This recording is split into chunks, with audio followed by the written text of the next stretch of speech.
আসসালামু আলাইকুম। নিজের দেখা স্বপ্নগুলো পূরণ হয়নি, অন্য কেউ তার সামনে সেই স্বপ্নগুলো পূরণ করছে, এইগুলো নিয়ে বিরূপ মনোভাব প্রকাশ আরো ২ ধরনের মানুষকে দেখেছি।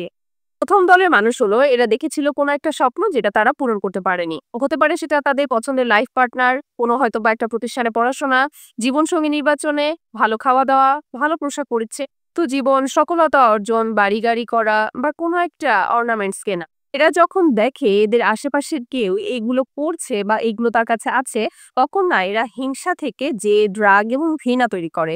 এবং এই কারণে কি করে? তারা তাকে কিভাবে নিচে নামিয়ে নিয়ে আসা যায় বা তার নামে কিভাবে খারাপ কিছু বলা যায় এটা নিয়ে ব্যস্ত হয়ে পড়ে। সবার কাছে তার সফলতা দেখে বলতে থাকে এইগুলো কোনোভাবে এইভাবে সম্ভব না। কোনো দুর্নীতির মাধ্যমে এগুলো করেছে। কথায় তারা অন্য মানুষের কাছে ওই মানুষটাকে খারাপ মানুষ হিসেবে প্রমাণিত করার জন্য উঠে পড়ে লাগে। দ্বিতীয় যে মানুষটাকে দেখেছি, এই মানুষটা কারা জানেন? এই মানুষটা না অন্যের মানুষের সফলতা দেখলেও আনন্দের তৃপ্তি পায়। মনে করেন সে হয়তো ওই কাজটা করতে চেয়েছিল, কিন্তু সে কোনো কারণে ব্যর্থ হয়েছে বা সে সক্ষম হয়নি, পারেনি করতে। যখন দেখে অন্য কেউ সেই সফলতাটা অর্জন করেছে, সে বুঝতে পারে আসলে সে কতটা কষ্ট করে এই সফলতাটা অর্জন করেছে। হতে পারে কোনো একটা ভালো কোনো প্রতিষ্ঠানে পড়তে যাওয়ায় সে জানে আসলে এটার পিছনে স্ট্রাগল গুলো কি ছিল। সে এইটা ভেবে অনেক খুশি হয় যে আমি পারিনি, ঠিক আছে।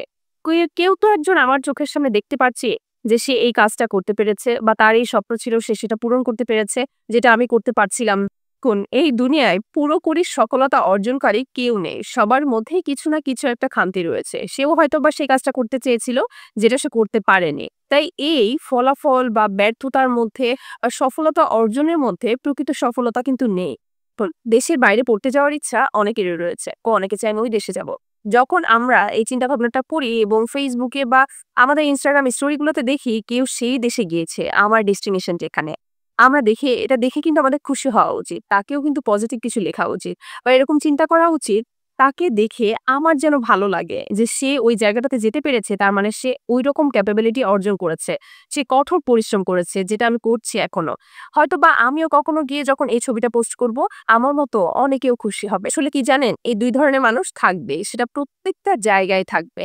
একদল মানুষ আপনার আনন্দ দেখে আনন্দিত হবে, আপনার সফলতা দেখে খুশি হবে। অন্ততপক্ষে আপনাকে ভালো একটা কথা লিখবে। আর একদল মানুষ রয়েছে যারা আপনার খুশি দেখে আনন্দ তো বহু দূরের কথা, আপনাকে নিয়ে বাজে কথা বলে বেড়াবে। তাই দোয়া করি মহান আল্লাহর কাছে ওই সকল মানুষদের জন্য যারা অন্যের ভালো কিছু দেখলে হিংসাত্মক মনোভাব নিয়ে তাদের সম্পর্কে বাজে কথা বলে এবং খারাপ মন্তব্য করে। কখনো এই জিনিসটা একটাবারের জন্য রিয়েলাইজও করে না ওই মানুষটা কতটা কষ্ট করে বা কতটা অধ্যবসায় করে ওই জায়গায় গিয়ে পৌঁছেছে, যেটা সে করছে না বিধায় ওই জায়গাতে পৌঁছাতে পারছে না। শেষ একটাই কথা, হিংসার আগুনে যারা জ্বলে পুড়ে যান তাদের বিবেকগুলো যেন খুব দ্রুত জাগ্রত হয়ে যায় এবং জীবনের সময় শেষ হওয়ার আগেই যেন নিজের প্রশান্তিটা খুঁজে পায়।